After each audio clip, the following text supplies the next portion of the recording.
episode of Debt Nation. I'm your host, Steel Archer, and we are busy putting death out of business. We're putting death into the unemployment queue, and who better to help us in that struggle than Chairman of the United States Transhumanist-Party, that's Chairman Gennady Stolyarov II, one of these enlightened minds.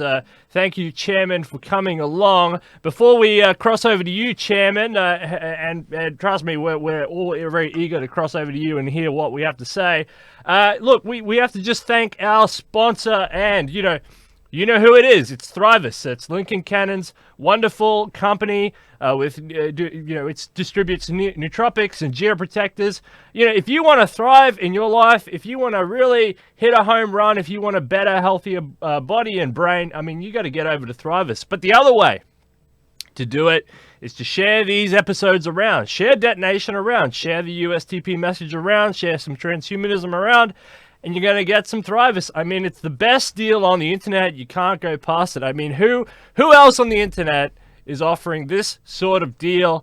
Thrivous, thank you very much for your sponsorship. The more people that share, the more money you're going to make. I don't know how people... This is amazing. And thank you also to I Am Transhuman. That's David Kelly. He's doing a fantastic job. You should check out that campaign. Check out that website. It's a fantastic campaign he's running there. And we really appreciate all you're doing for that. So thank you, David Kelly, as well. So, now, for the episode. Chairman Gennady Stolyarov II, we have a lot to talk about. It's been a huge year so far for transhumanism. It's been a huge year for the world, actually, and we have a lot to talk about. But the big thing that's happening right now is the United States. It's this presidential race. It's Trump versus the Democrats, and one of these events was Andrew Yang. Andrew Yang, probably the closest transhumanist mainstream candidate that's ever run in the history of a mainstream, especially in the United States. So he's dropped out. This is breaking news. Just off breaking news now, but there's a little bit of a cooling down period. But basically he's just dropped out, and we want to cross over to you for your reaction to Andrew Yang dropping out of the race. What is the implications of this? What does it mean? What does it mean for the USTP? What does it mean for transhumanism? What does it mean for the implications of the Democratic Party? What did Andrew Yang do to the Democratic Party? How has he changed the debate? Everything. Enlighten us. Thanks, Chairman. Yes, indeed. Thank you, Steele, for that introduction. And indeed, Andrew Yang's decision to suspend his candidacy is a game-changing type of event in the Democratic Party primary. Now, I believe the Democratic Party establishment never gave Andrew Yang a real chance. The fact that various mainstream media networks were systematically excluding him from their polls, the fact that the Democratic National Committee set unreasonable thresholds for participation in debates meant that no matter what kind of grassroots support Andrew Yang had, no matter what kinds of new voters he brought into the Democratic Party, the establishment was never going to let him compete on a level playing field because his message is so different from the conventional Democratic Party message. He made it very clear that he wasn't interested in playing these games of identity politics. He wasn't interested in just being reflexively anti-Trump or opposed to whatever the Republicans were doing. He actually had an interesting and substantive message. Of course, his plan for a universal basic income of $1,000 a month to every American citizen was his most prominent proposal, but he had a lot of other interesting ideas. I and the USTP did not necessarily agree with every single one of his proposals, but suffice it to say he was a breath of fresh air compared to candidates who were largely repeating 40-year-old talking points and who were pandering to this kind of stale, polarized narrative of left versus right. So with this, of course, Andrew Yang did not fit the mold of a typical Democratic Party candidate. He would have been closer to a transhumanist had he not chosen to run in the Democratic Party primaries, but one of the USTP's members, Keith Yu, had reached out to Andrew Yang about a year ago when we were still deliberating how to move forward with our own endorsement process for a presidential nominee. And we had actually asked Andrew Yang the question, would he be willing, if he did not win the Democratic primary, to essentially run as an independent? Because if he ran as an independent, he would then qualify for the USTP's endorsement. And it was interesting because he was kind enough to respond personally to Keith Yu. And as I understand it, he personally responds to a lot of the emails that get sent his way, and he builds a rapport with his admirers. So generally, I see him as a very sympathetic individual, as a human being. And he did, however, say he wasn't sure at that time, but he believed that defeating Trump would be a greater priority than continuing his campaign if this were to transpire. So a bit of a disappointing response, but we respected his decision. And then, of course, our viewers know what transpired. We had our own primary process, and Ben Zion won the USTP endorsement to be the presidential candidate. But I think it is so important to have a candidate who carries a lot of these messages that Andrew Yang advocated all the way through to the general election. This is why it's not a satisfactory solution, ultimately, in my view, to run for one of the two major political parties. It could lead to a bit of an influence in the short term, as Andrew Yang certainly had with his media exposure, as Zoltan Istvan is currently having with his media exposure for his Republican campaign.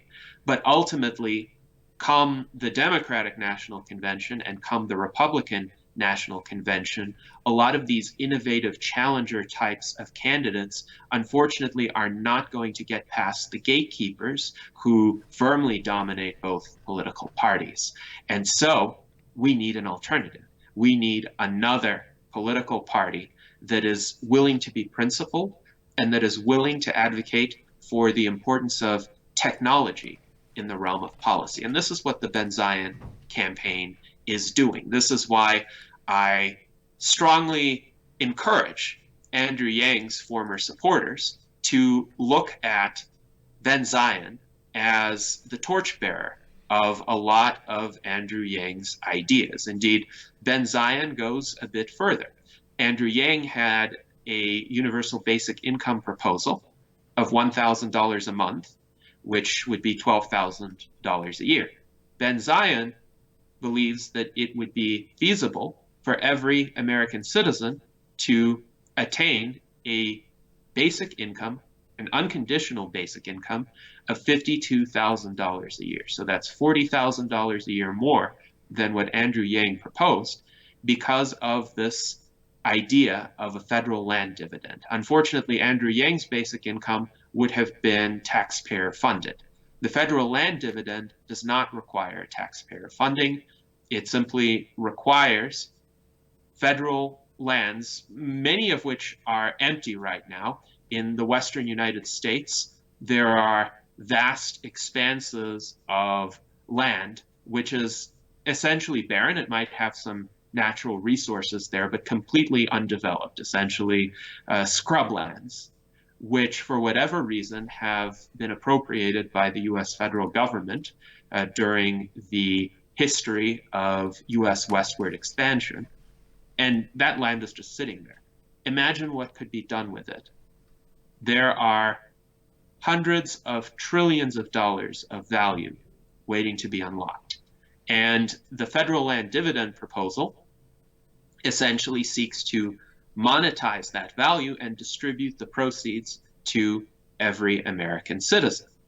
That way, we don't need to raise taxes, and we don't need to even necessarily reduce spending on other government programs, although there are some government programs where reductions of spending would be justified for other reasons. For instance, significant reductions in spending on military occupations, or significant reductions in spending on the kinds of welfare programs that require a lot of overhead, or where the aid is conditional, but it's conditional in a way where the expenses of enforcing that conditionality are actually greater than the substantive benefits that the recipients ultimately get. So this is one example where the Ben Zion campaign is very much aligned with Andrew Yang's message, and even offers a way to implement that idea, which will be less costly to Americans and have less of a negative impact on any segment of American society. But I think it's also important to consider how Andrew Yang's withdrawal of his candidacy really shows the ineffectual nature of the Democratic Party as a vehicle for genuine progress. Think about it this way. Andrew Yang was a grassroots candidate. He announced his candidacy back in 2017, and he attracted millions of supporters. He attracted tens of millions of dollars in donations. He did get some media coverage, but it was all organic. It was all because the people were interested in his ideas. And then you have a candidate like Michael Bloomberg, who didn't participate in many of the debates, who didn't qualify for the ballots in Iowa and New Hampshire and some of the other early primary states, but who just came into the race essentially a few months ago. He is self-funding his campaign, but at the time at which many candidates have withdrawn already, Bloomberg has just entered, and somehow he's polling in third place right now among the Democratic Party candidates. And I believe that now that Joe Biden, who was kind of the anointed frontrunner of the Democratic establishment, is slipping in the polls, and the establishment no longer can kind of concoct a rationale for propping him up, they are going to look for another candidate who is palatable to the Democratic gatekeepers. And I actually anticipate that Bloomberg is going to be that candidate. Now, Bernie Sanders is the insurgent within the Democratic Party ranks who has been polling the highest, and he has had some very successful finishes in Iowa and New Hampshire.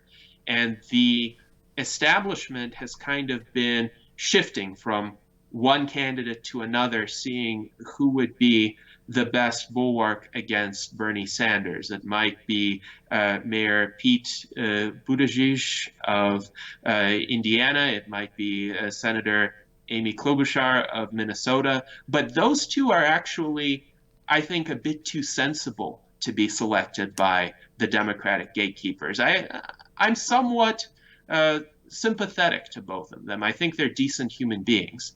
Michael Bloomberg, on the other hand, is essentially the Democratic version of Donald Trump. So think about this: another New York billionaire with a history of this kind of brash behavior and authoritarian streak. He tried to ban sodas when he was mayor of New York. And to draw a further parallel with Trump, he has a history of boorish behavior toward women. So he's essentially the Donald Trump of the left. Not only that, he has a history of switching party allegiances like Donald Trump does. So he actually used to be a Republican when he was the mayor of New York.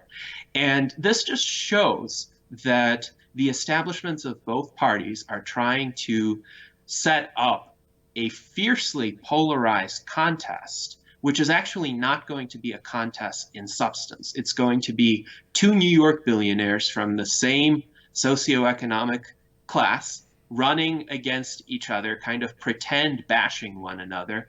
But whether you have a President Bloomberg or whether you have a President Trump, essentially the same set of pro-stagnation policies rooted in the rhetoric and misconceptions of 40 to 50 years ago are going to prevail.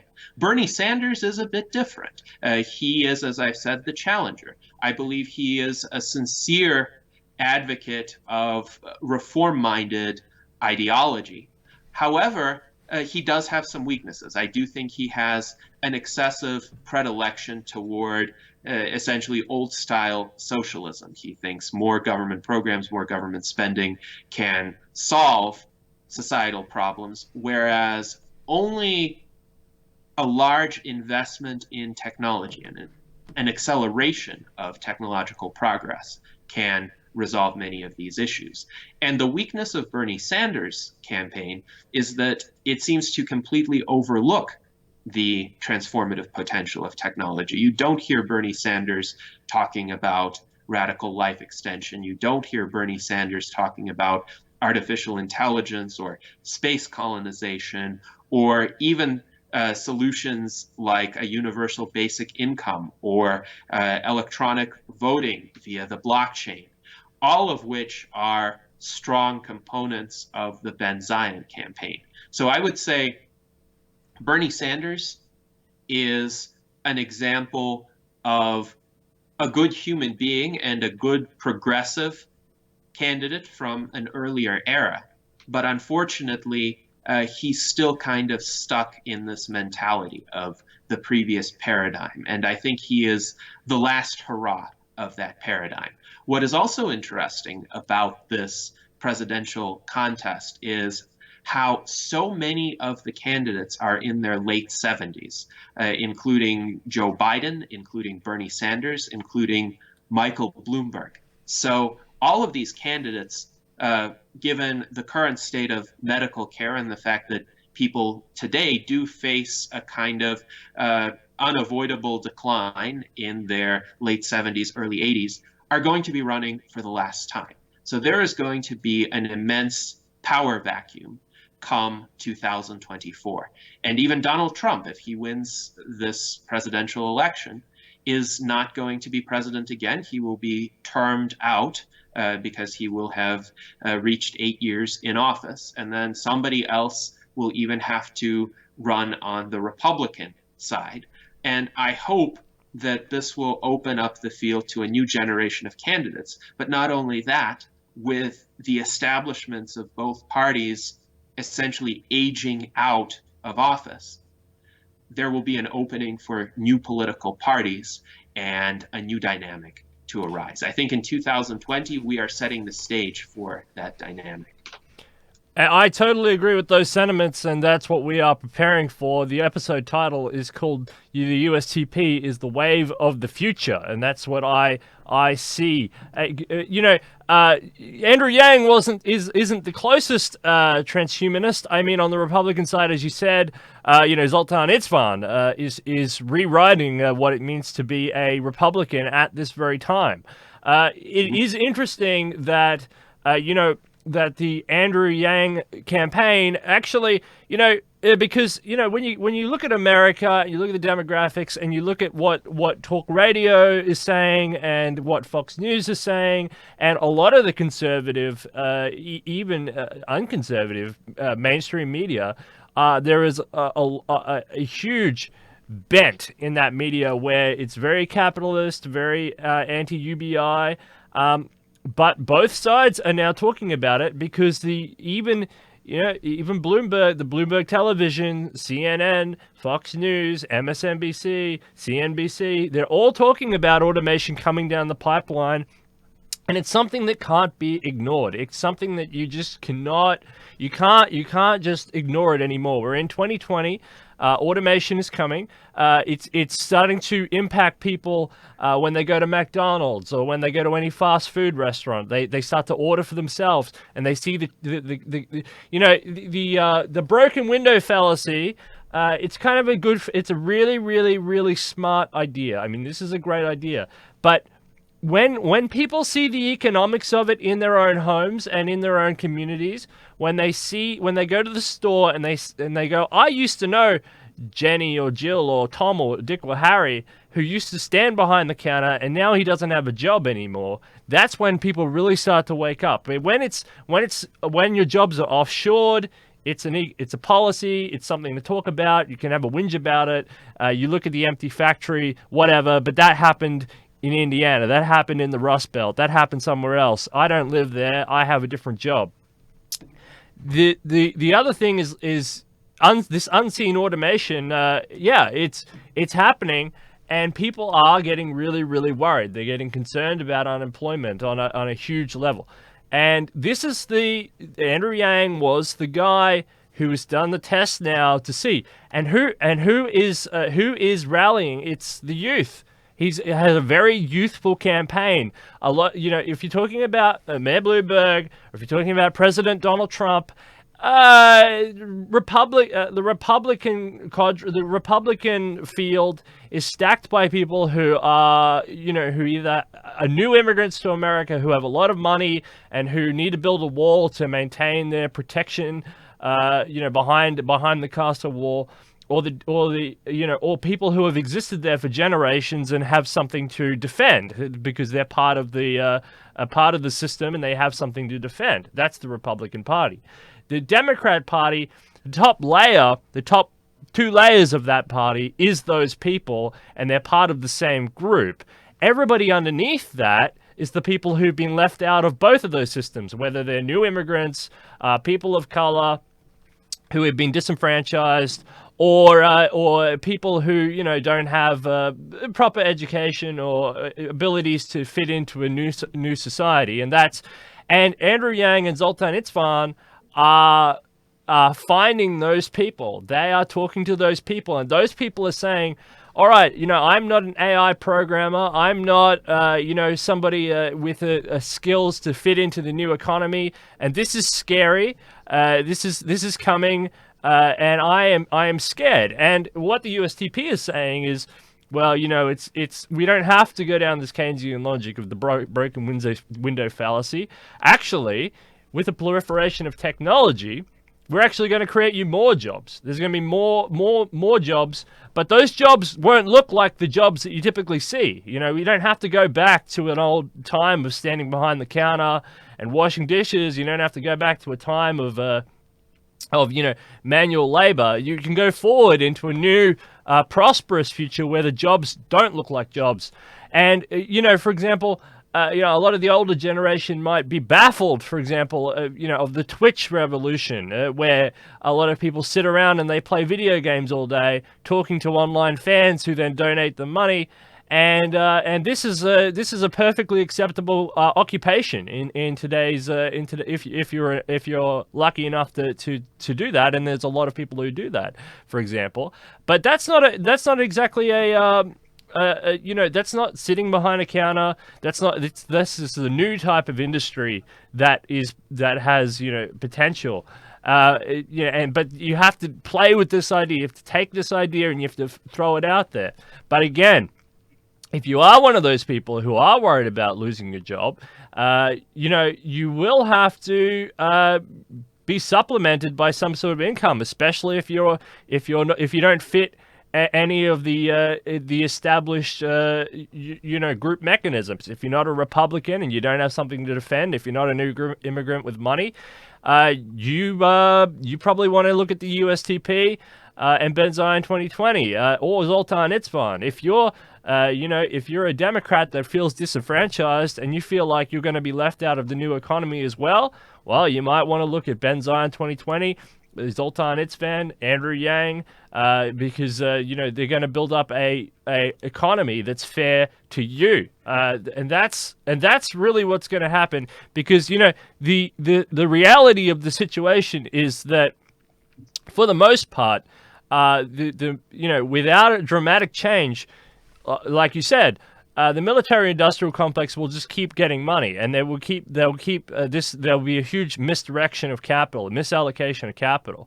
And so the gap between the rich and the poor will continue to divide, and you will become, even with an advanced education system, you will become more and more disenfranchised. And now we're saying you don't have to become more and more disenfranchised, but if you will it and you choose to ignore what we're saying, well, then that's the reality of the situation. That's what these political parties are putting on the table. That's what the Democrats and the Republicans are putting on the table.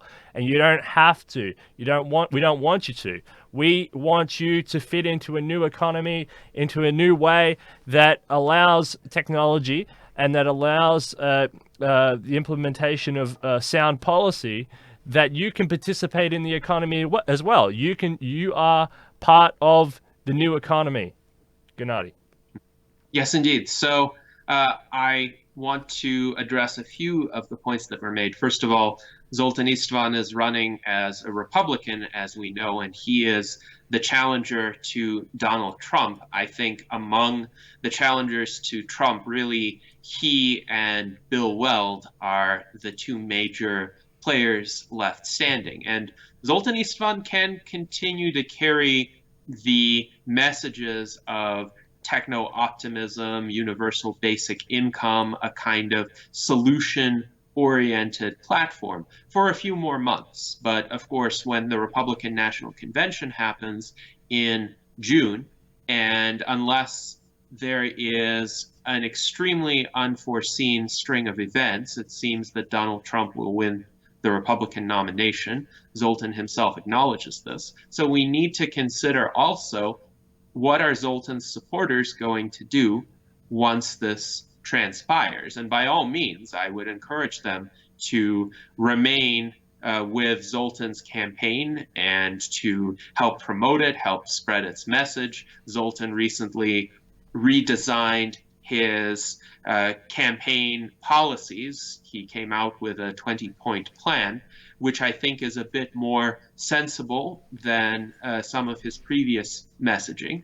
So this is an encouraging sign, and hopefully for the next 4 months, it will continue to attract publicity.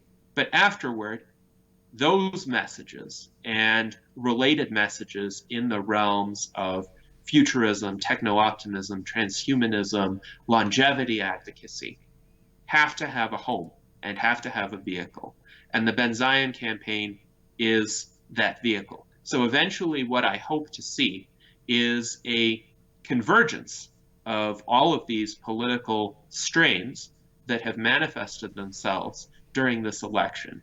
The Andrew Yang supporters, the Zoltan Istvan supporters, and even I would venture to say the Bernie Sanders supporters should all look into the USTP and the Ben Zion campaign, as well as many moderates as well, who are by no means hostile to technological progress. Indeed, many moderates are turned off by the polarization and the fanatical rhetoric that we see in American politics from both the right and the left. Can I just quickly jump in there? I don't mean to step on your toes there, Chairman, but this is a really important point. The debate that's being promoted, the talking points and the way it's being conducted is toxic. Okay, this is toxic debate. There are street fights. There's a lot of ugliness, and if you want to go up above and beyond the ugliness that's pervading American society right now, you have to look at people like Zoltan Istvan. You have to look at people like Ben Zion 2020. But these people don't promote this sort of ugliness that's pervasive and destructive. Why would you want to endorse a person that has destructive rhetoric or abusive rhetoric?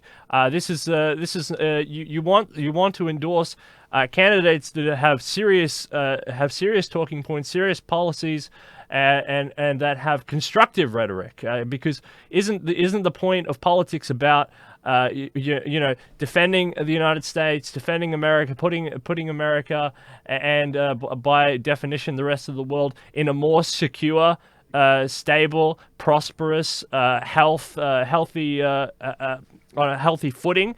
So isn't that what you want? Why would you want to endorse people who pull down and tear down and divide? And and then why would you why would you complain about you being divided? You know, they're dividing us. So then why would you fall for the trap? You need to really become a strong person. And you have to say, no, I'm going to step out of this two-party system. I can see this generational gap coming, this collapse coming down the road. It's 4 years, 5 years, 4 years away.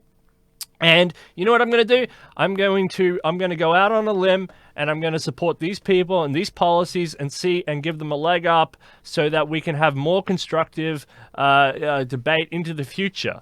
And every single person that jumps aboard has a massive impact, has a huge impact. If you're someone out there and you think, oh, I'm just little me, I'm just a nobody, you are lying to yourself and you're falling into the trap that's been set up by the two-party system, by the cabal, by the tyrannists, because that's how they want you to feel. They want you to feel disenfranchised. They want you to feel disempowered, because then you just default back into the flag waving and the rhetoric and the sign holding, and you become a good little zombie. You actually have to go out on a limb and you have to say, no, I'm going to think about the future of my country, the future of humanity, the future of technical policies, the future of AI. Where is work going? Where is the economy going? And I really have to think through these implications, and I have to support the people with those values, regardless of what the two parties say and what the mainstream media says. Just block it out, people. It's not that hard, and you will feel more empowered, and you'll actually be doing something rather than running around like a wet hen. Gennady? Yes. Well, it's interesting because after Donald Trump won the 2016 election, a lot of people were aghast at some of Trump's rhetoric and some of his policies. But unfortunately, the Democratic Party essentially situated itself as just being reflexively opposed to everything that Trump said and did, no matter what the specific nature of Trump's actions was. And for all of his flaws, Trump occasionally made decent decisions or abstained from making terrible decisions. And I do believe in giving credit where credit is due. But this reflexive oppositional demeanor essentially very quickly turned the Democrats into the mirror image of Trump and created the same type of toxic rhetoric, the same type of lowest common denominator behavior that we saw with Trump's populist insurgency. And you're correct.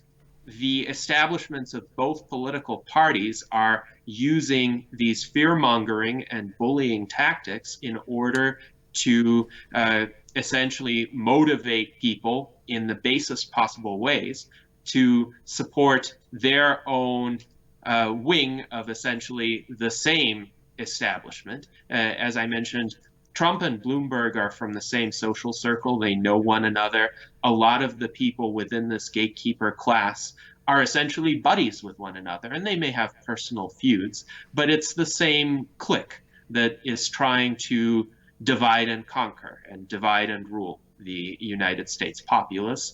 And unfortunately, a lot of people are impressionable, and they fall prey to this rhetoric saying, oh no, this other candidate is so evil, so terrible. You can't possibly let this candidate win or keep office. But I have had enough experience with American presidential elections to be able to tell you this kind of rhetoric occurs every single election season.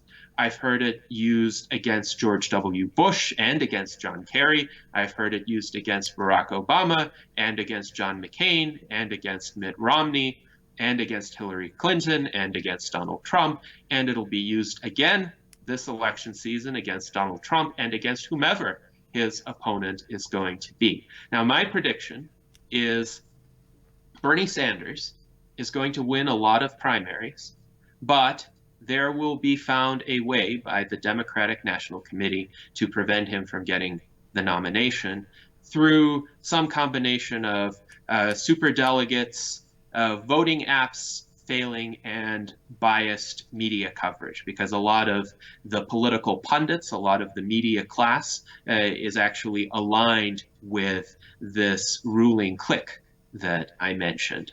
And they all essentially discuss, well, which candidate is the most palatable to them, the most viable, the most electable in their views. And that really means the candidate that will perpetuate this agenda.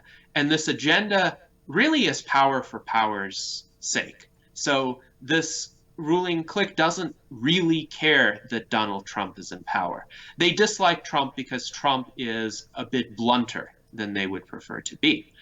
Trump has certain brusque mannerisms that lay bare the structures of American political power. But I believe the US federal government would have pursued close to the same policies had Hillary Clinton been elected. And the reason for this is essentially the focus on the progress of humankind has been lost. The focus on improving the objective material circumstances of human life has gone out the window. And we have really, unfortunately, been in an age of a kind of widespread stagnation. Despite scientific research advancing and despite technology making strides in certain fields, for instance, in electronics, computers, the internet, mobile phones, electric vehicles, and solar power, if you go out into the street, or if you interact with everyday societal institutions, or if you look at your infrastructure, you look at how you're getting water, how you're getting most of your electricity, your gas, how you're driving on 50-plus-year-old roads, you see that a lot of the day-to-day conditions of human life, unfortunately, haven't changed that much since the 1960s or 1970s. And that is a tragedy. I think the reason why this happened is because the gatekeeper class locked down all of the institutions. And by the gatekeeper class, I don't just mean the New York billionaires who got their wealth through political connections like Donald Trump and Michael Bloomberg.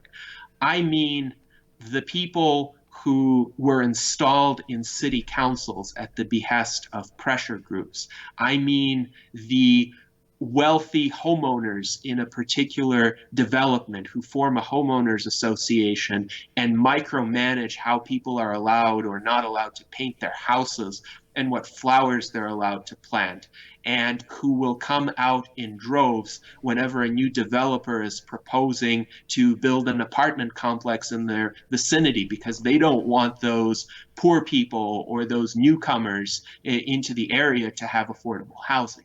So people with very preset established interests which have ossified, people in various professional associations who want to keep out new entrants, people in various neighborhood community action groups or labor unions who don't want the way jobs are structured to change, or who don't want new buildings to be established, or don't want the, quote, character of their neighborhood to be altered.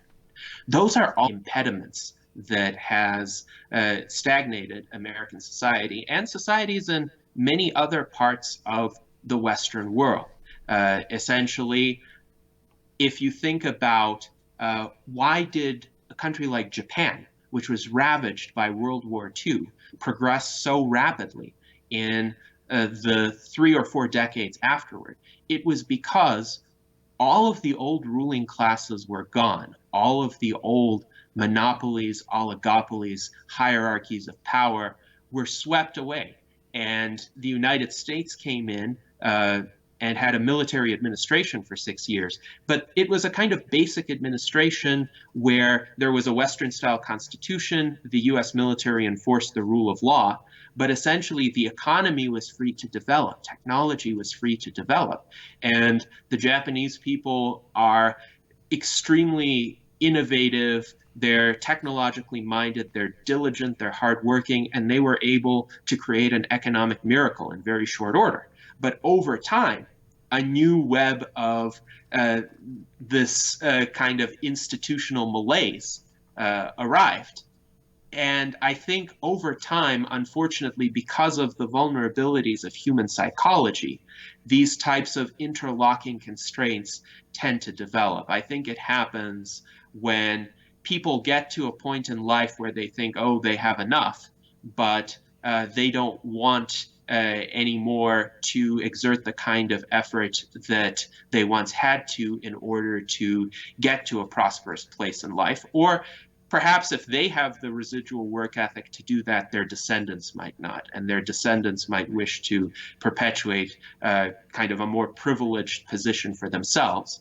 This is a very short-sighted mentality, because what these people don't realize is a rising tide lifts all boats. So technological progress can elevate everyone's standards of living. And even if your neighborhood changes its so-called character, or you have to get a new job because your old job is now obsolete because of automation, if you are creative, if you continue to improve yourself, if you continue to look out for possibilities in the future, you will improve your lot in life. But unfortunately, too many people are content with enforcing stagnation and enforcing a kind of suboptimal status quo where they believe they can do well enough for themselves. And I think that's the root of the political malaise that we see in much of the Western world.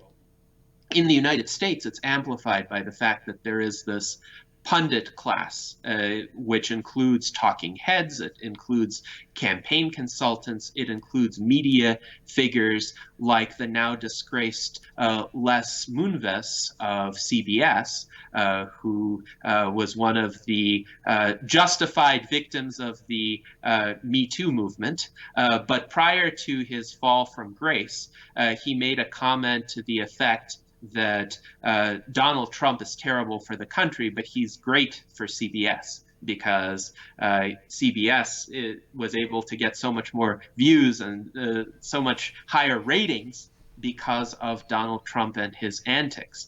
And unfortunately, it's a cliche in mainstream journalism: if it bleeds, it leads. And this ignores so much of the objective human progress that can happen with technology. The fact that disease rates have declined so dramatically throughout much of the world over the past 40 years, or that much of Latin America, Southeast Asia, parts of Africa have actually emerged out of dire poverty during that time. So there has been progress. It's just that a lot of this progress is overlooked by the mainstream media, and it's not enough. And these special interests, when they can, try to lock down the system in their own favor, because they're too short-sighted to imagine possibilities of a better future. And the two-party system is one example of that. The malaise definitely goes beyond it. It's definitely cultural as well as political. So this is where the USTP's more comprehensive vision comes in. The United States Transhumanist-Party doesn't just want to reform the electoral system, though that's a big step. We want to change the way people think of the future and technology and human potential. We want to rekindle this confidence in progress, this embrace that improvement in life is possible in a fundamental way, as it has been possible throughout human history. Yeah, absolutely, and it's yeah. Thank you very much for that. I agree, and the United States Transhumanist Party is one of the most unique parties ever in the history of the world. It's come at a point where an idea it's time that's come, or however you say that saying. But look, sorry, just those things. Victoria Ustamenkov, thanks for joining us. I would just like to say thank you to the whole audience for tuning in as well. There's a lot of people tuning in right now.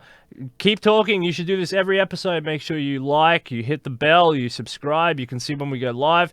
We're working on fixed times. We're working on fixed show times and a fixed show time with Chairman Gennady Stolyarov II, so we can talk more USTP and navigating that into the future. We've got 4 years, as he said, at least of this until a fundamental transition of power starts to really take place, and that's when we really start to play, ladies and gentlemen. So get ready for that. But look, the USTP, the values that are in there, technological advocacy for policies of achieving longevity. I mean, nobody is talking about longevity. They talk about longevity in a very superficial way by increasing a healthcare budget or decreasing or privatizing it or doing this and that. But there's actually no stated goals really to actually extending longevity, civil liberties and individual freedoms in there as well, rights and the rights and well-being of sentient beings. This is an idea that time has come as well, because the rise of the animal rights movement is afoot. People all over the world are waking up. This post-Earthrise trauma, people are starting to realize that this is a really important thing.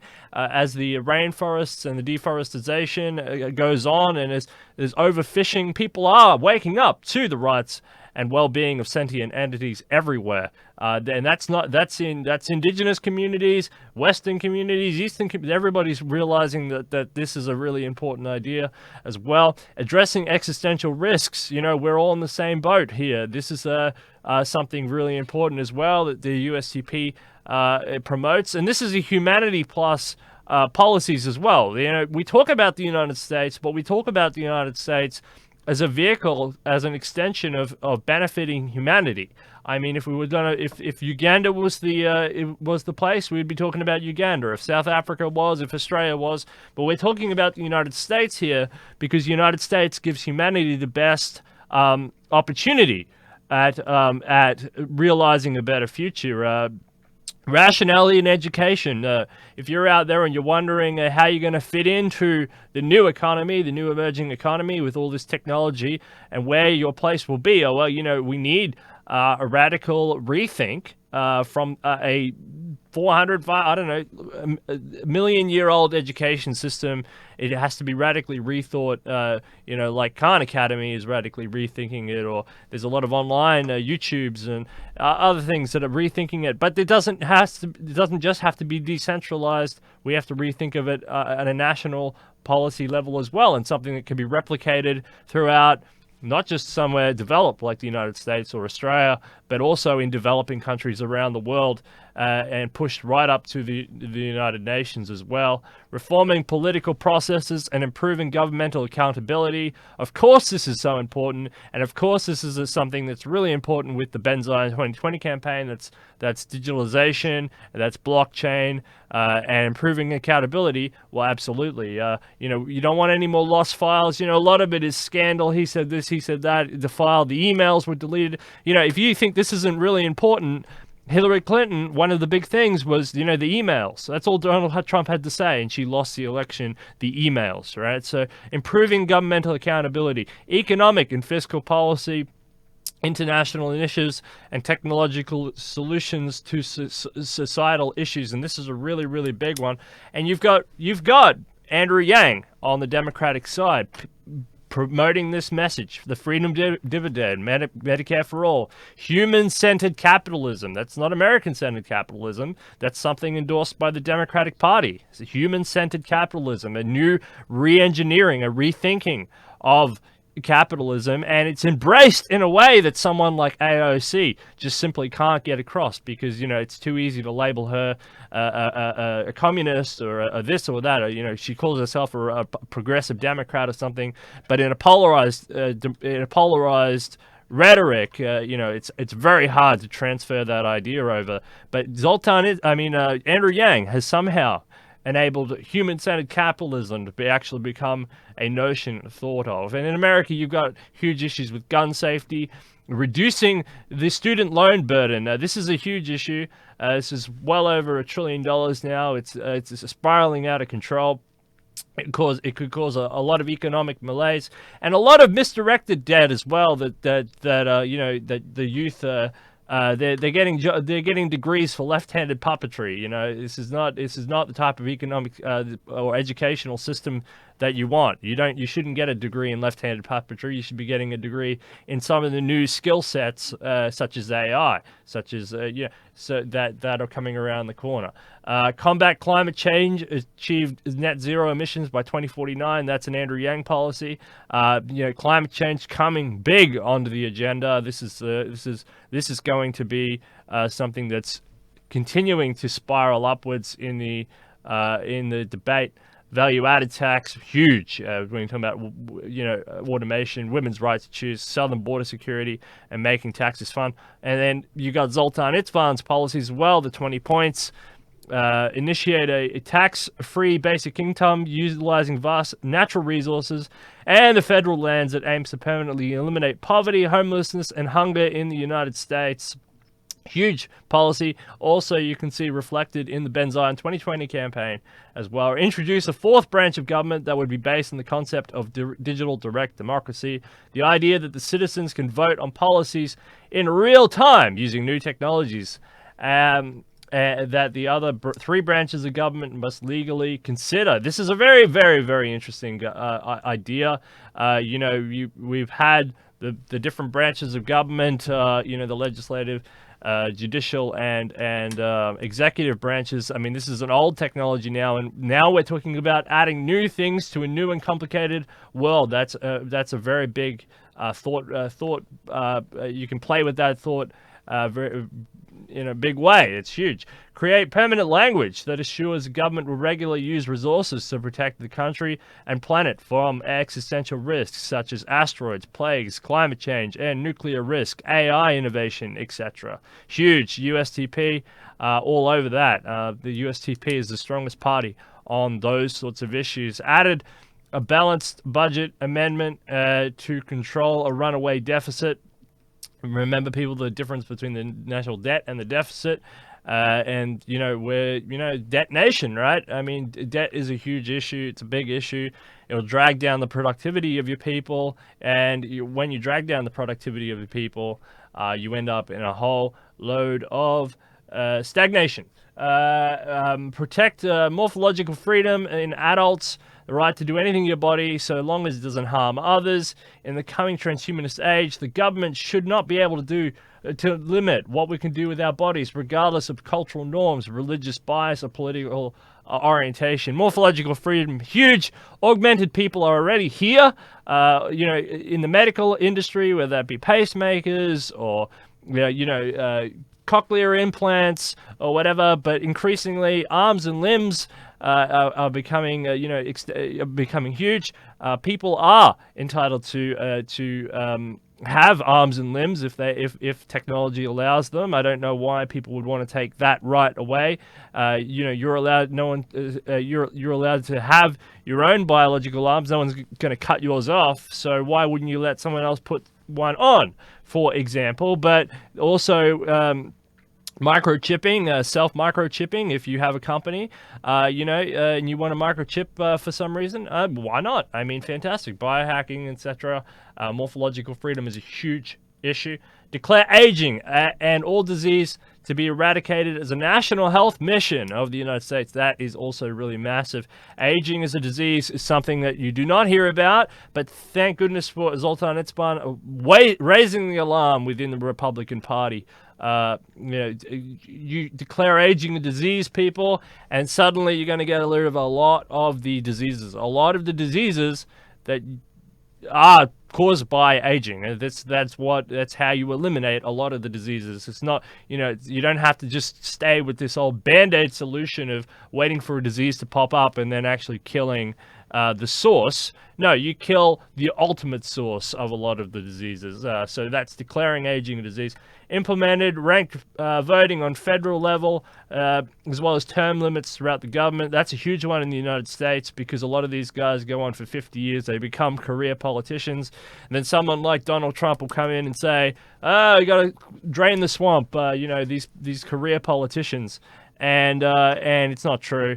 But term limits would actually mean that what happens in the United States, people, is if you don't have term limits and these people go on, they're not renting a seat, okay? So when someone gets elected, you rent a seat in a public forum for a little while to serve the community. But when you sit there for years and years and years and years and years, you're no longer part of the community, but above it. And that's why you need term limits, because the laws that they enforce on the little peasants out there, on the people, they need to have those laws come home to roost. But if they stay in the legislature forever, they're not going to have them come home to roost, and they're not a part of the community. And that's why the policies always get worse and worse and worse and worse, because the people enforcing the policies are not part of the community. They're not serving themselves.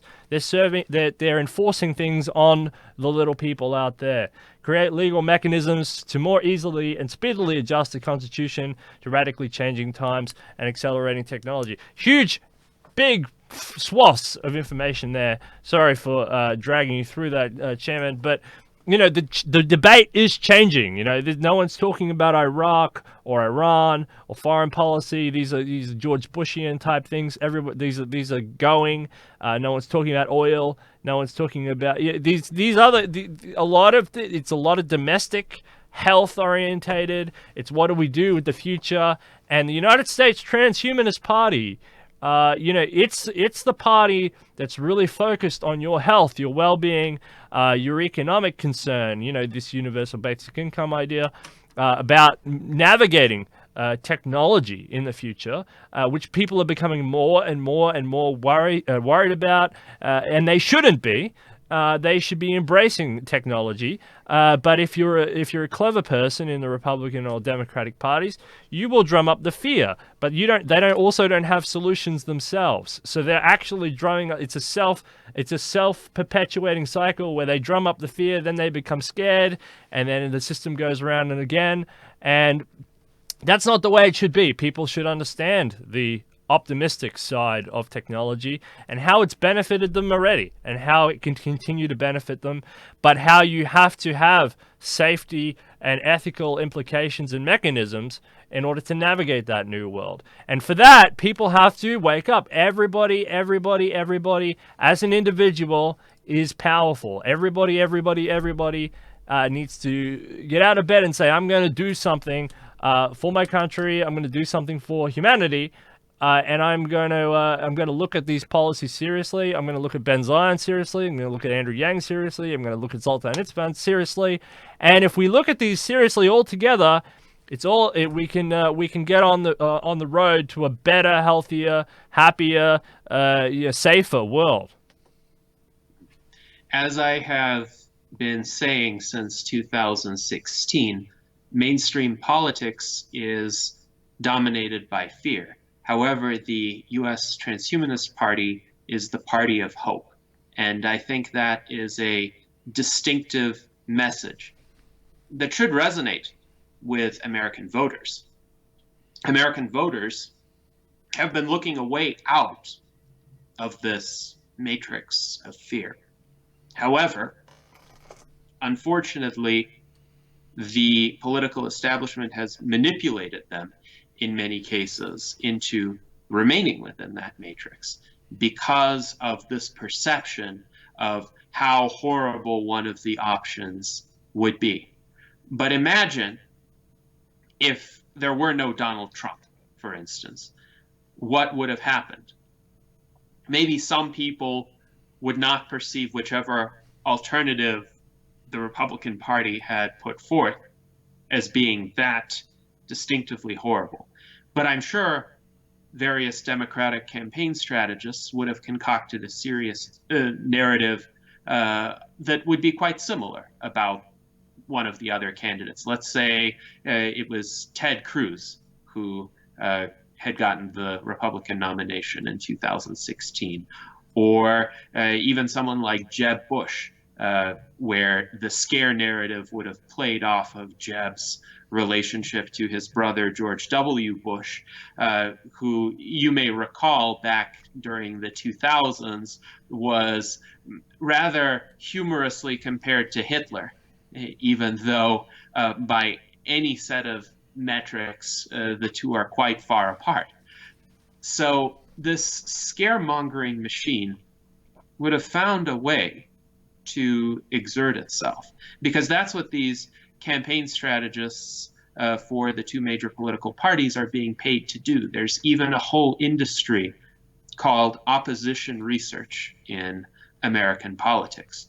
And the whole purpose of this industry is to pay millions of dollars to hire people to dig up dirt on your political opponents. And that's the sad state of mainstream American politics. That's why we need to reject it as a matter of principle. And we need to look at essentially policy-oriented thinking, thinking about how can we, first of all, alter our legislation, our legal system, and how can we integrate it with developments in the broader society, including technological developments and cultural developments, to achieve the best outcomes for human well-being. And while some people might dismiss transhumanism or the USTP as perhaps being too far out there, too futuristic, I would say we actually are the party and the movement that most directly respond to people's everyday concerns, that most closely care about the everyday experience of life. Because we see that the everyday experience of life in contemporary America is suboptimal.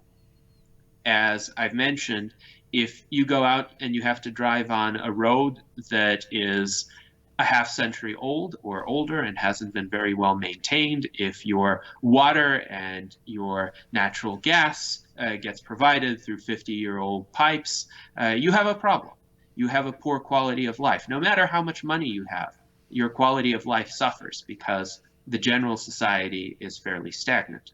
On the other hand, it doesn't take that much money to reach essentially the highest decent standard of living that's available given contemporary technology. So someone who has a few $100,000 in the United States doesn't have that different a standard of living from a billionaire. After all, you can only be in one room of a building at the same time. And almost everyone flies on the same planes, uses the same public or private modes of transportation. And if they don't, if they have private helicopters, they might die in accidents like Kobe Bryant. So it's not a given that whatever exclusive methods of transportation or lifestyle options that the wealthiest elites of today have available to them are really that superior. But they've deluded themselves into thinking that these are status symbols, that these somehow elevate them above the rest.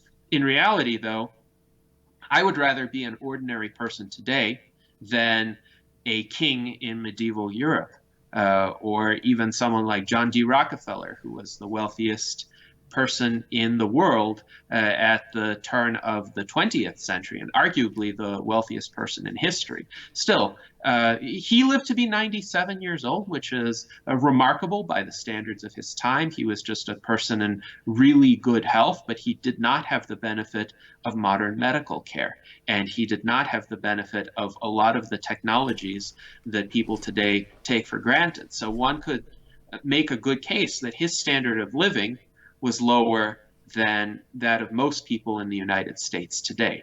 But people who are fixated on status distinctions in contemporary society miss that bigger picture, miss the fact that these fundamental transformations of society and technology are needed in order to elevate everyone's standards of living to previously unprecedented levels. But in order for this to happen, in order to enable these kinds of discussions to continue in the public eye, we need more exposure. We need more exposure through all of the channels that are available to us, including the ballot box, which is why the U.S. Yeah, I was just going to move on to that. Yep. So yeah, so that's good. That's good. So the USTP ballot access efforts and encouragement for volunteers to take part in participating. What's going on there with the ballot access? Yes, indeed. So we have been planning assiduously to begin petitioning for ballot access in as many states in the US and the District of Columbia, as well as we can muster volunteers to essentially coordinate these efforts. As you know, the US Transhumanist Party is a non-monetary organization, so we can't really pour money into hiring staffers that would stand in public places and circulate these petitions. So we need our members to volunteer in whatever US jurisdiction where they reside in order to circulate these petitions. And the hope is to even form small teams of, say, 3 to 5 people in as many states as possible and have them spend a few hours every several weeks essentially going to places where there is ample foot traffic and collecting petition signatures per the requirements of their state. Now, state laws on ballot access are dramatically varied. So there are some states where one might have to receive a few hundred signatures or 1,000 signatures in order for a candidate to qualify for ballot access. There are other states where that number is in the tens or even hundreds of thousands. But I would say it is worthwhile to pursue these petitioning efforts, even in those jurisdictions where the thresholds are higher. Because if people go out there and engage with the general public, one, that's an additional opportunity to sign people up for free US Transhumanist Party membership. And two, that's an additional opportunity to spread the kind of discussion that we have been having into broader public view. I think one of the unfortunate but unavoidable realities of social media and generally the online media ecosystem that has emerged is this echo chamber phenomenon, the fact that people self-segregate into online communities. And when we're having a lot of our discussions, we are very often speaking with our own kinds of people or people who are adjacent to us online. But I think a lot of the established transhumanists, the long-time transhumanists, are already aware of the US Transhumanist Party and what it stands for, and they have definite views about it, either positive or negative. But where we stand to benefit significantly in expanding our reach is with new demographics, people who are just not aware of our movement yet, people who have been living their day-to-day lives and perhaps struggling to a certain extent because contemporary life can be difficult with all of the economic and social upheaval that characterize our era. So these people, I think, would be receptive to the transhumanist message if they heard it presented with sufficient depth, eloquence, and compassion.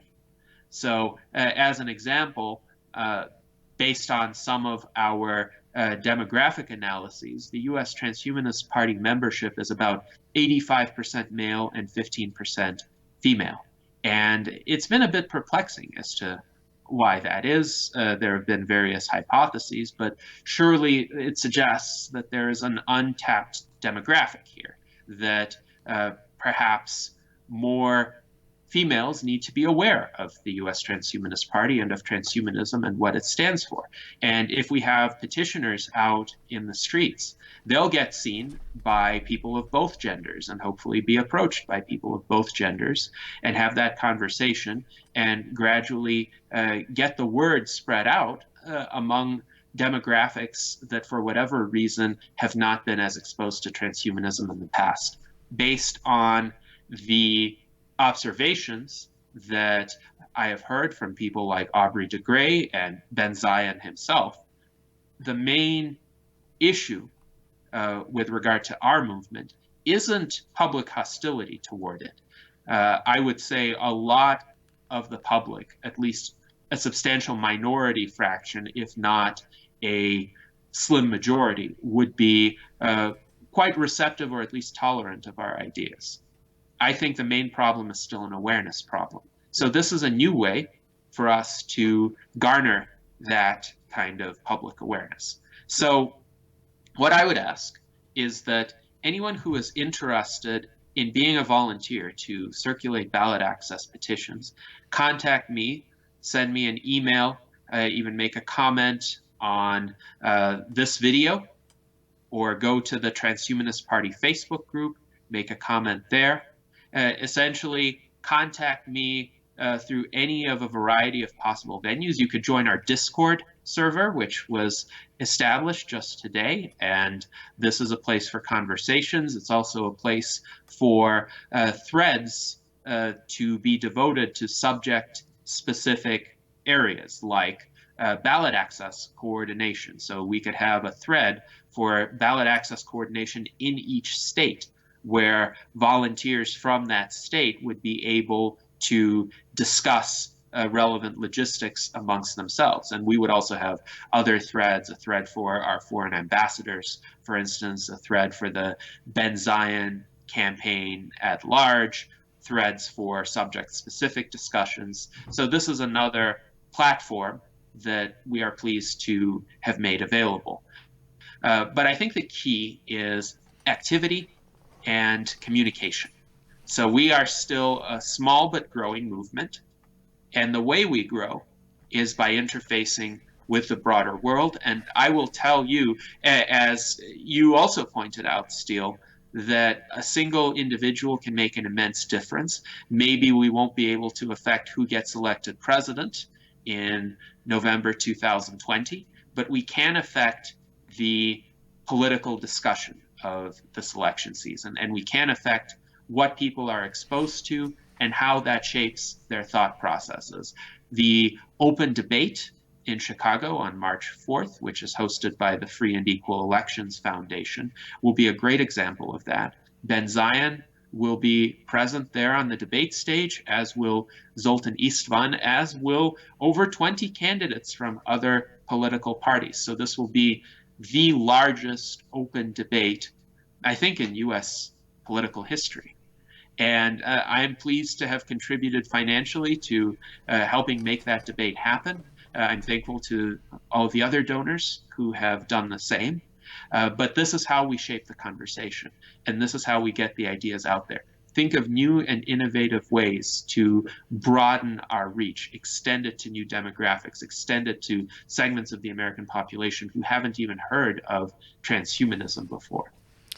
That's happening in 15 days, 12 hours, 15 minutes, 33 seconds. We have been counting down, very excited for that debate. And Ben Zion is prepping very hard, doing a very good job, as always. We wish Ben Zion the best of luck in preparing for the debate, in traveling safely to the debate, and then having and delivering a good debate and showing these new talking points to the world. We say we're going to influence a little bit on the political conversation. It's already happening, Chairman. That's Zoltan Istvan and that's Andrew Yang. These two are talking in completely different language to the mainstream politicians. And the thing about it, the thing that's really interesting, if you like them, and you know the policies and you know the ideas. If you don't like them, you go in exploring to go and find out why you don't like them. And then that exposes the ideas more. So at least people then who don't like the ideas now explore those ideas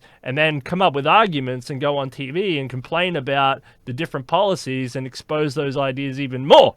So that this is really exciting. It's a self-perpetuating policy, and that's why Zoltan Istvan, Andrew Yang, we thank them for the service. But Ben Zion and the USTP, obviously, we're the ground zero of this whole mechanism. Ben Zion are doing a very, very, very good job. So, this is really good. So, if you're out there, get in a group in your area and start dishing out these petitions. And also, if you have ideas of how to get more women into the movement, if you have these ideas, write them in the comments here underneath me. Write them in the comments or the live feed, or put them on Facebook, or email the USTP. We want to hear all the ideas. This is really important.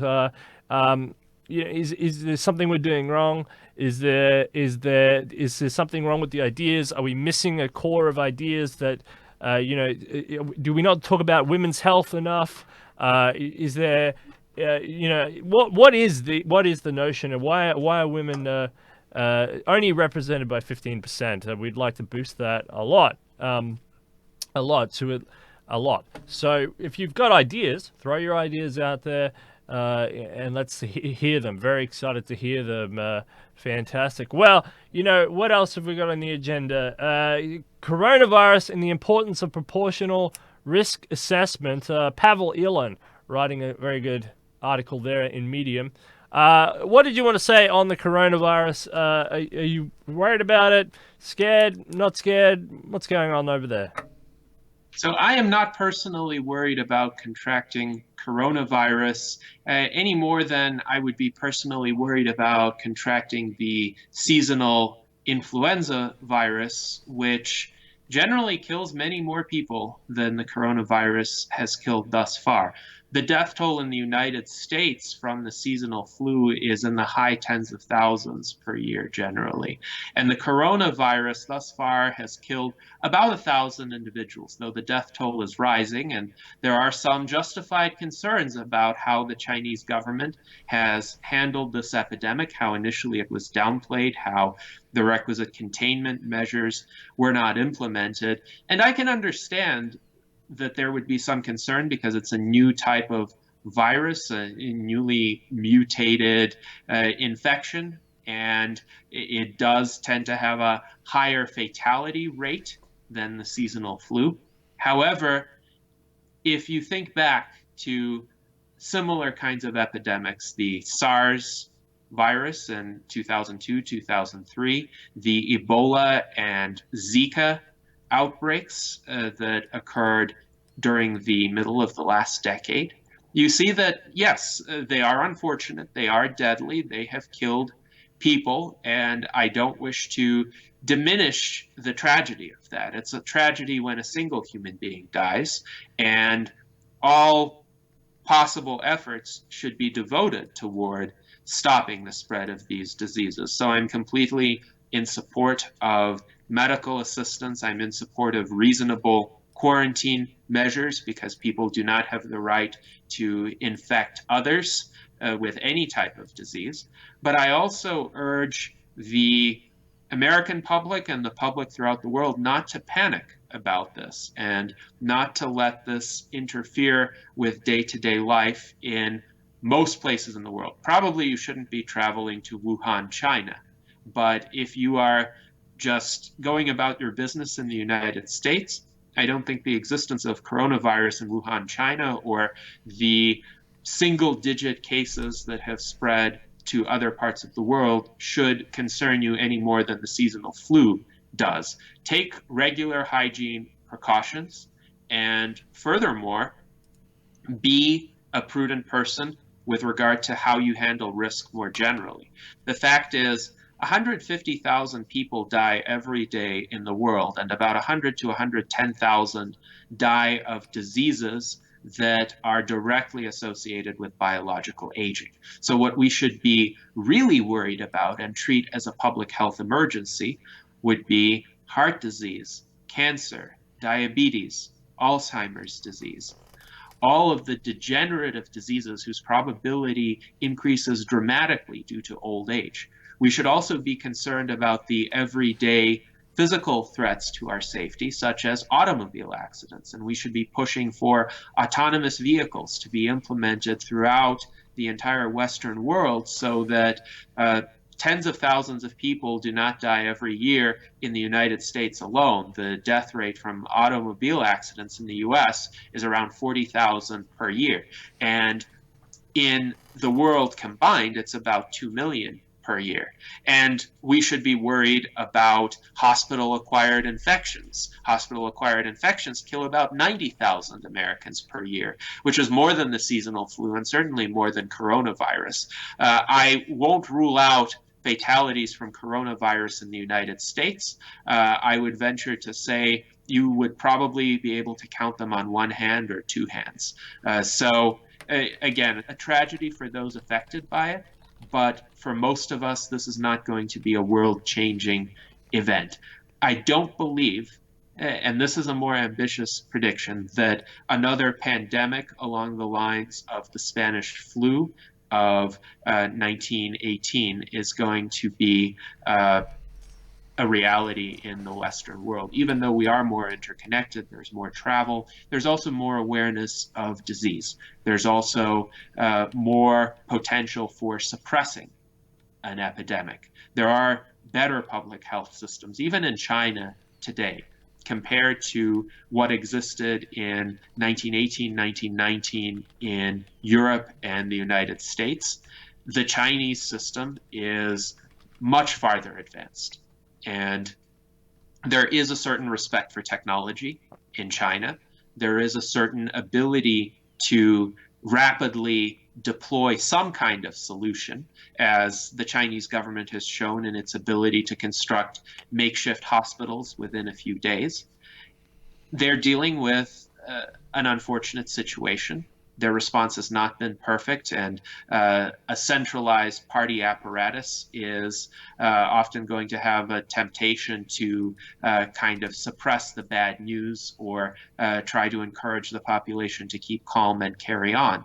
But I think they've realized the degree of threat that this could pose now, and I think they have begun taking the appropriate measures. And I don't want people to think that just because they're the Chinese Communist Party, that there should be a kind of uniformly negative assessment of them in this situation. Ultimately, I am in favor of any entity that is going to try to save human lives here. And so for the world, I would say it's important for us to treat this as a struggle against a common enemy. So there should be international medical assistance, and there should be an idea that in the fight against this disease, as well as in the fight against all other diseases, we are all in this together. And it doesn't matter what our political persuasions are, we are all human beings and we all have common vulnerabilities. And so the world needs to support the conquest and eradication of disease, no matter who is doing it and where it is being done. The thing is that we're entering a topsy-turvy world now. And, you know, these viruses are going to be popping up more and more and more as humans advance into environments that, you know, they normally didn't live there because of other advancements, say in 3D printing, in development, where human habitation can now push to the frontiers. And viruses are going to be popping up more and more and more and more. So, you know, it happened in China. China's a large country with a big population, but at the same time, it poses as a superpower. It has the ability and resources to react. It also has the authoritarian nature. So it can react quickly and swiftly. What you should be really worried about is prevention policies, because, you know, if this happens in an undeveloped country or an undeveloped country, imagine the response. Imagine if there's a virus out there now in, say, India, or in, say, somewhere on the continent of Africa, where the populations are large and the healthcare is even more poor, and there's no response. Because what happens then is right now, you know, you see images of men in suits or women in suits or doctors in suits and police running around with masks and everything. But actually, all of that is prevention and response. If there's a virus out there now in Africa and nobody's walking around with prevention and response, there's no masks, there's no people in suits, there's no hospitals being built, then that means that virus is proliferating very fast. And probably mutating multiple times all over the place.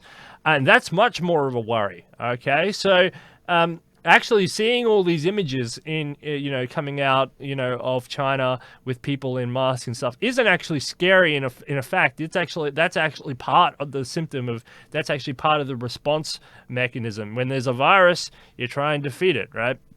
So yes, it's good that people are wearing masks. It's good that they have a kind of comprehensive culture of public health to the point where it's an expectation that if there is an So outbreak of what an people epidemic, really should we'll be wear masks. focused on is things like aging, disease, cancers, and also, you know, this is the time while the world is scared to actually implement policies that prevent and ready the world, like the WHO, for example, for future outbreaks. Okay, if this scares you, this should be waking people up and saying, well, now I'm really scared.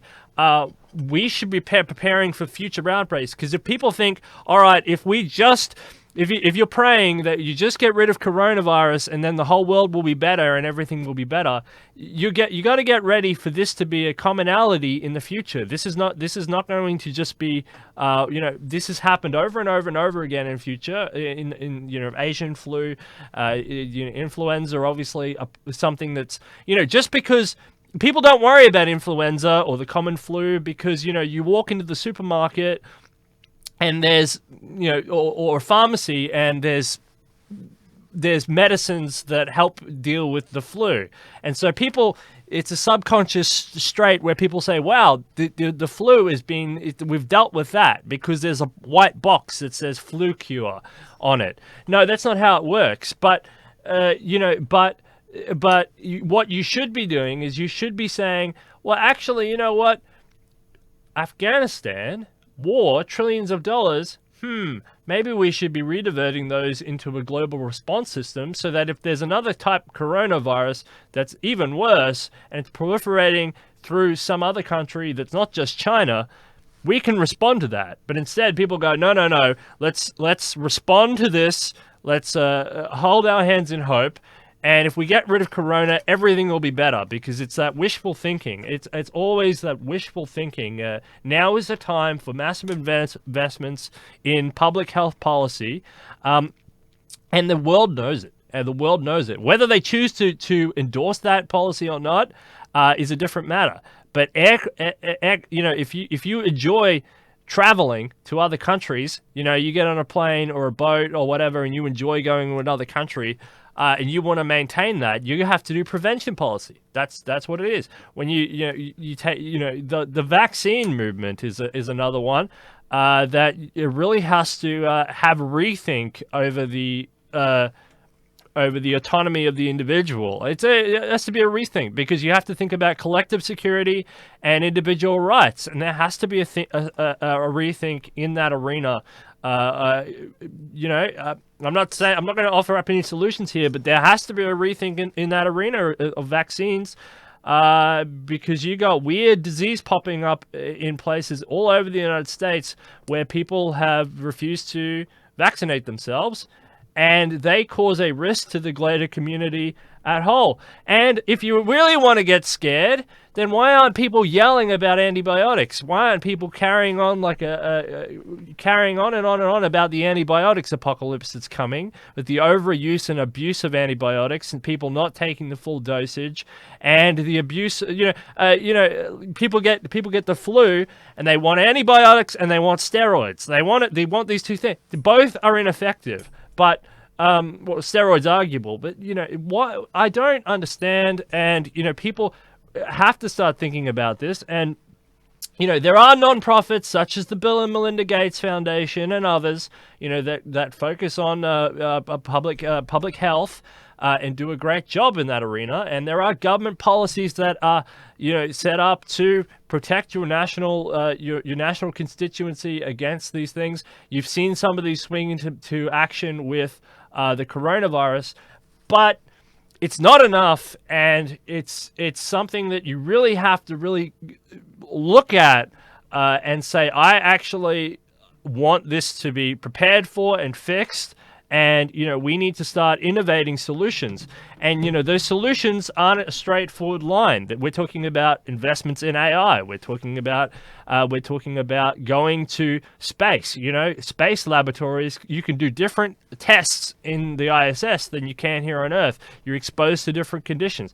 Going to space is really important. Investments in AI, medical AI, saving the Amazon rainforest, all the enzymes and different medical treatments that can come out of the plants. That means the environment. It's a whole interconnected web. and you really have to put your brain on and really start to think about what you want for you, your future, your family, your children, your posterity, and how you want. Because if you're just gonna freak out because the media tells you about the coronavirus, then you're missing the point. The coronavirus is scary. It's a worry. If you're an old person or if you're an infant, you're in big trouble. If you currently have a low immune system, you're in trouble. But it's not the only problem. And there has to be a fundamental shift in the way people think, especially in an interconnected world.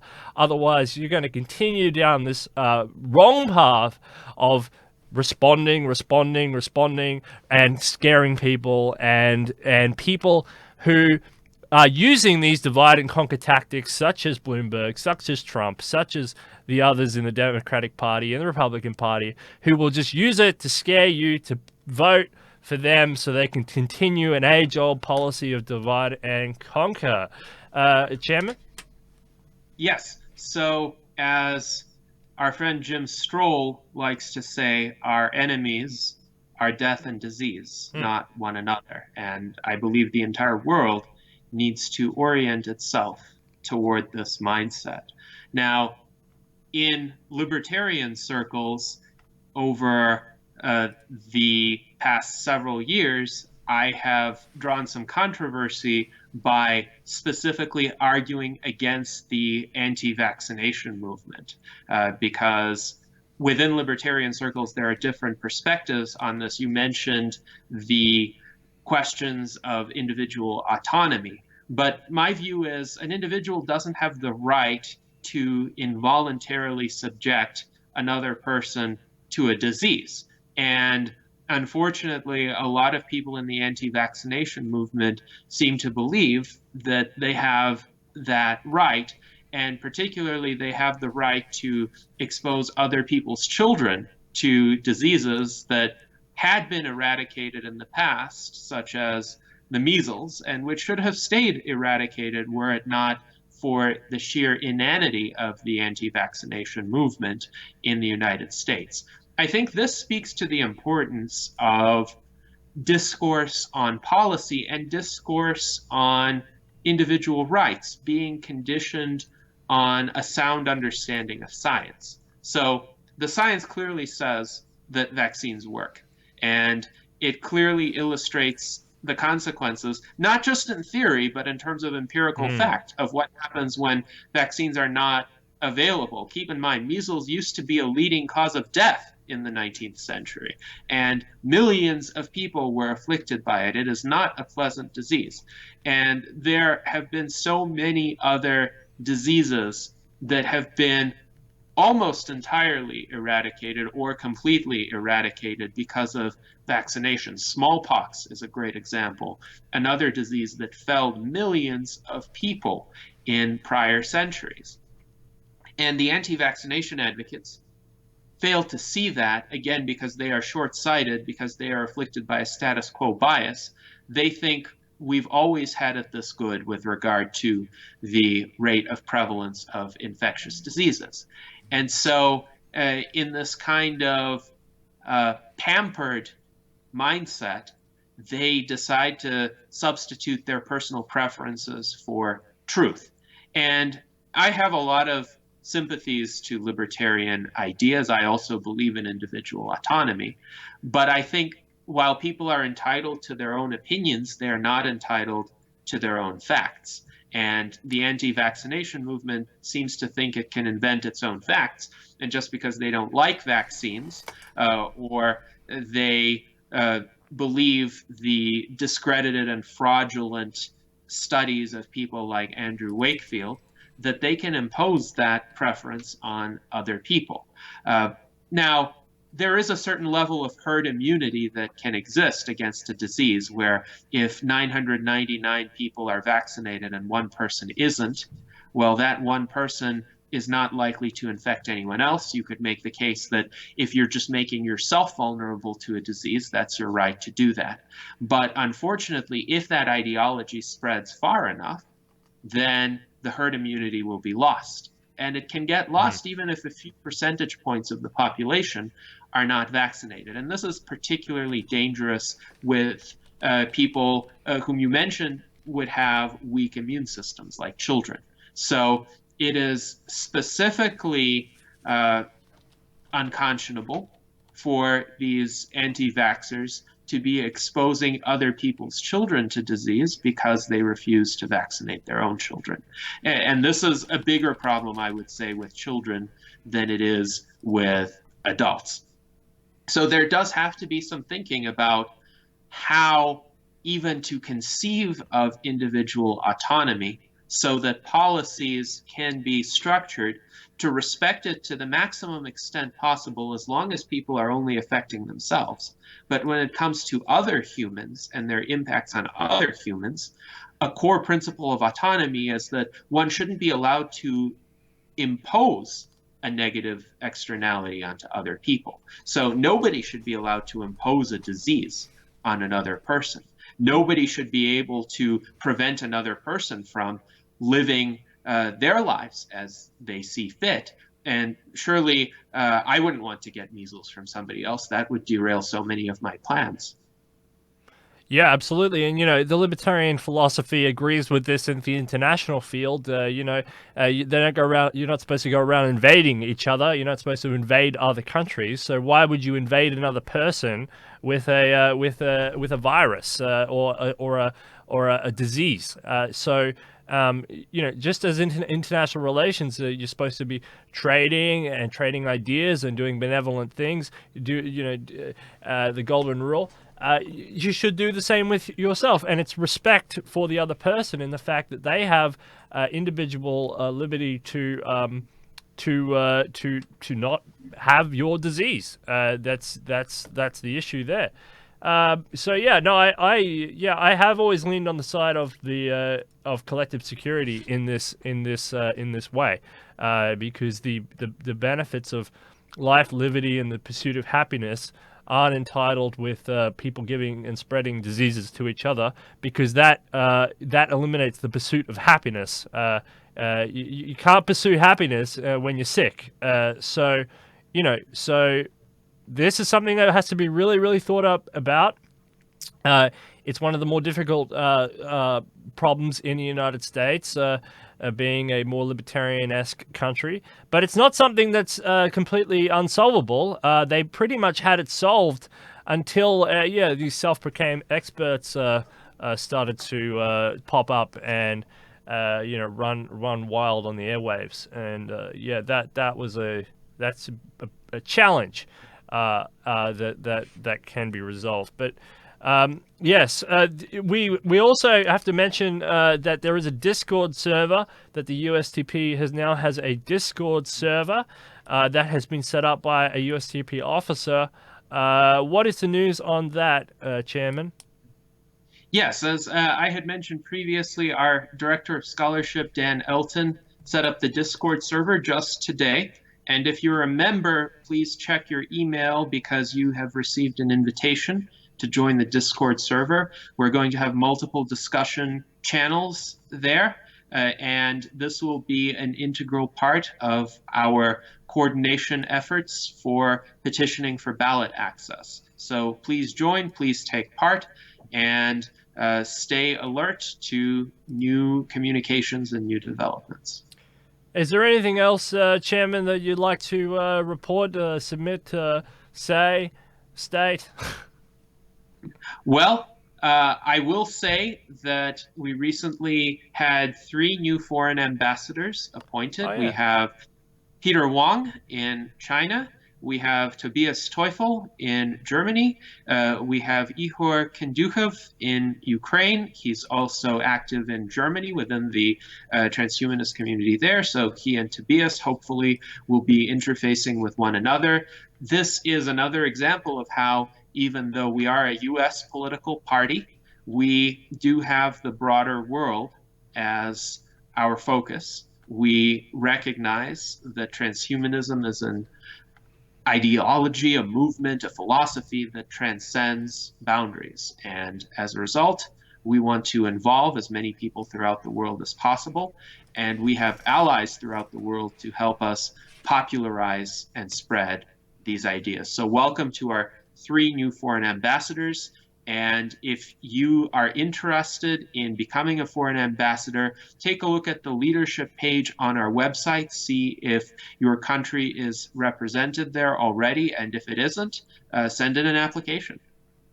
Yeah, absolutely. And, if you go to transhumanist-party.org/advisors, if you're new to the party and you want to see just who's behind the party, the big engine of creation, it's a really, really great page to look down and say, wow, these people are really serious.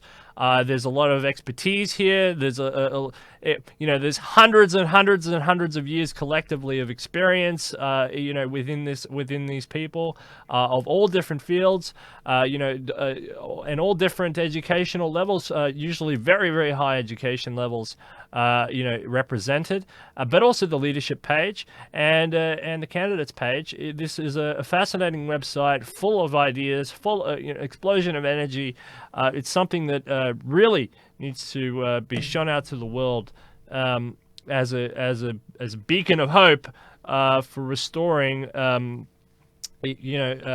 individual sovereignty and a better future for humanity collectively, wherever you live, from Egypt to London to New York to Hong Kong to Tbilisi to Timbuktu, wherever you are.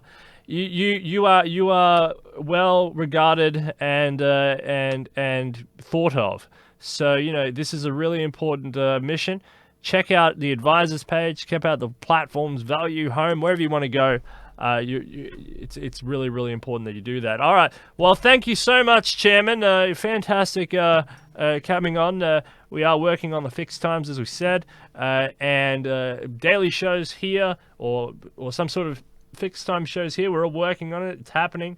And this is really good. So a lot more USTP coming your way for the viewers, which is fantastic because we are moving towards a 24/7 transhumanist network with a list of range of shows all over the web. So you won't have to listen to this redundant and disparaging commentary anymore. You can come into the network to find uplifting, upbuilding, rhetoric, and that's what we need in this world right now, I think. And we're going to only need it more and more and more. And if you don't get it, you're going to be left. We're going to all be left behind as the complexity of the world continues to grow. So this is something that's necessary. This is the time has come, and let's embrace the window of opportunity that's before us. If we don't, we'll only have ourselves to blame. And so let's put in the effort and the energy to do that. That's fantastic.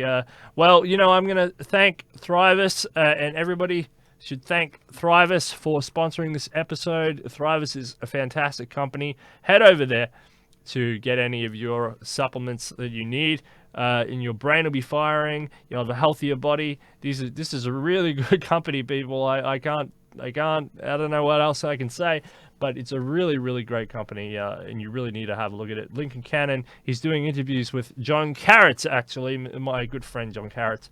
Go and check out that interview. He goes through all clarity. He goes through all his different supplements. Really, really good job over there.